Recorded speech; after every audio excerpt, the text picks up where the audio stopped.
Friends, సోమవారం రోజు శివుణ్ణి దర్శించుకోండి. శివుణ్ణి, నందీశ్వరుని దగ్గరగా దర్శించుకోండి. ఈ టెంపుల్ వచ్చేసి సికింద్రాబాద్లో ఉన్న టెంపుల్ అండి. శివుడు ప్లస్ గణేషుని ఫేమస్ టెంపుల్, చాలా బాగుంటుంది.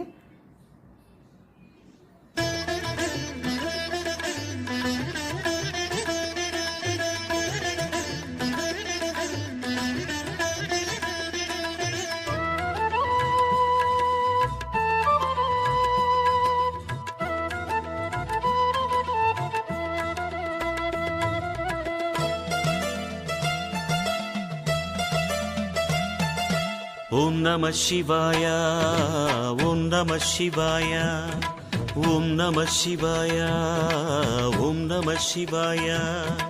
విశ్వకారణం విష్ణు ప్రేరణం నమామి విశ్వేశం, జగన్నాయకం జగత్కారకం నమామి విశ్వేశం.